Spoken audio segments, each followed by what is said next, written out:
আসসালামু আলাইকুম ওয়া রাহমাতুল্লাহি ওয়া বারাকাতুহু। ইন্নাল হামদালিল্লাহ ওয়াস সালাতু ওয়াস সালামু আলা রাসূলিল্লাহ ওয়া আলা আলিহি ওয়া আসহাবিহি ওয়া বারিক ওয়া সাল্লিম।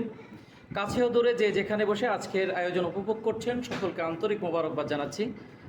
সুপ্রিয় দর্শক মণ্ডলী, আমরা বাংলা স্বরবর্ণ এবং ব্যঞ্জনবর্ণ নিয়ে আলোচনা করছিলাম।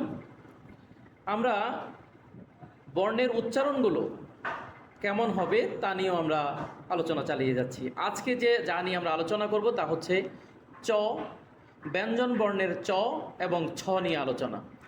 আমরা যখন কথা বলি আমরা অনেকগুলো অক্ষরই উচ্চারণে আনতে পারি না, যেমন গ, ঘ।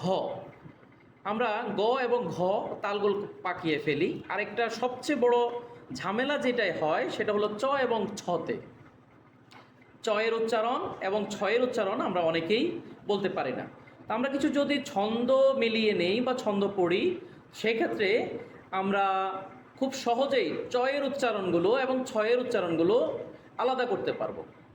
তো আসুন আমরা সবাই একসাথে পড়বো। আপনারা সবাই রেডি আছেন? যে সবাই রেডি থাকেন। চাচা, তুমি, চাছা, চটা, চাছো, না, আ চাছা, চটা, চাছো।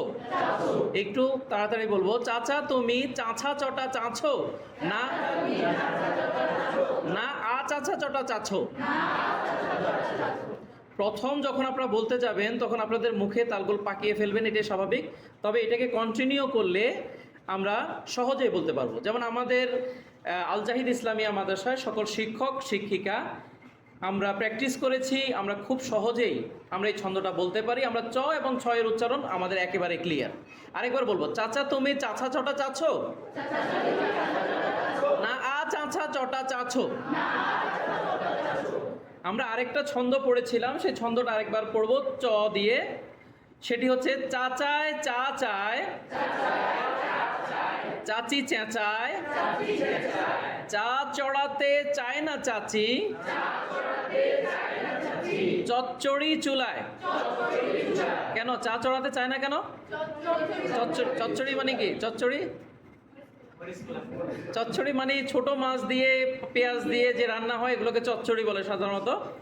তো সেই চচ্চড়ি চুলায় থাকার কারণে চাচি কি করে না? চা চড়াতে চায় না। আরেকবার বলি। চাচায় চা চায়, চাচি চেঁচায়। মানে চাচাই বলে যে আমাকে এক কাপ চা দাও, কিন্তু চাচি বলেছে না, দেওয়া যাবে না। খাইয়া দেয় আর কোনো কাজ নাই, খালি চা চা।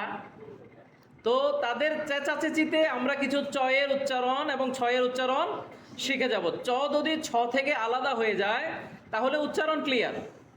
না হলে ছাগল ডাকতে গিয়ে চাগল ডাকবো, চালাককে ছালাক ডাকবো। লোকটা খুব ছালাক, কি হবে? কি হবে? চাঁদকে আয় আয় সাদ মামা, টিপ দিয়ে যা। আসবে না জীবনেও। আয় আয়, আয় আয়, ছাদের কপালে চাঁদ টিপ দিয়ে যা।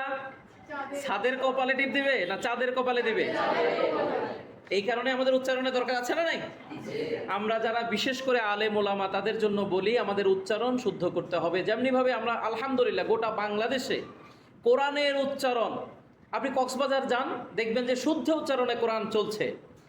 আপনি টেকনাফ যান, তেতুলিয়া যান, যেখানেই যান না কেন শুদ্ধ উচ্চারণে কোরআনের চর্চা চলছে। শুধু একটা জায়গায় আমাদের সমস্যা, এটাকে আমরা ম্যাটারই মনে করি না। তো সেটা হচ্ছে যে আমাদের ভাষা, উচ্চারণ। এটাকে যে আমাদের শিখতে হয়, মাখরাজ অনুযায়ী এটাকে আবিষ্কার করে নিতে হয়, ব্রেনে ঢুকাতে হয়, এটা আমরা জানি না।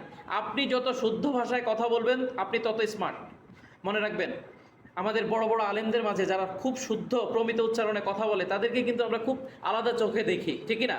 আপনি মিডিয়ায় যখন কথা বলতে যাবেন তখন আপনাকে আলাদা উচ্চারণের প্রয়োজন হবে। আপনি আপনার সন্তানের সাথে যখন কথা বলবেন, আপনি ক্লাসে শ্রেণীকক্ষে যখন স্টুডেন্টদের সাথে কথা বলবেন তখন আপনাকে এই প্রমিত উচ্চারণে কথা বলতে হবে। তাহলে আমরা আবার যাই। চাচায় চা চায়, চাচি চেঁচায়, চা চড়াতে চায় না চাচি, চচ্চড়ি চুলায়।